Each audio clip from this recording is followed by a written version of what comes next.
kagwinta. Tingnan nyo naman yung ating nagagandahan. Nagtitirikan ang ating mga Queen of the Night.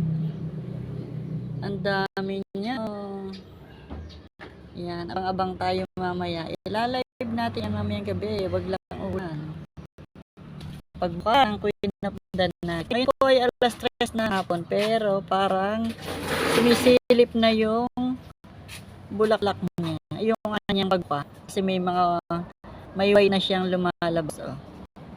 Etong isa medyo maliit pa. Ito yung pabuka na. Medyo madilim kasi ngayon ang panahon. Kaya siguro kala niya gabi na. Ito po parang bubuka na din. Oh, 'di ba? Dami nila. 4 sila. 'Di ba 5 to? Nalaglag pa rin yung isa. 4 yung natira na 7 yan nung binilang ko, 7 yan. Ngayon ay 4 na lang kasi nahulog. Nalagas yung 3.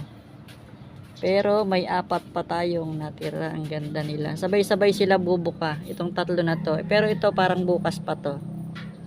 Etong 3, ayan, sabay-sabay yan bubuka.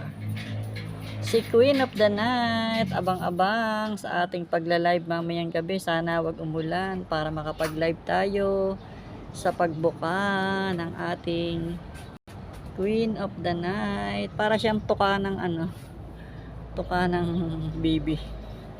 Oh, para siyang tuka ng ibon. Oh. Diba? Para siyang tuka ng ibon. Yun. Ang gaganda nila. Pabuka na sila. Pabuka na yan. Oh. Pabuka na. Queen of the Night. Si Queen of the Night. Ang dami. Ngayon lang ito bumulaklak na madami. Paisa-isa lang yan dati. Tsaka hindi totoo yung every year lang siya bubuka. Magkakabulaklak. Kasi pangatlong pamumulaklak na to nitong taon ito.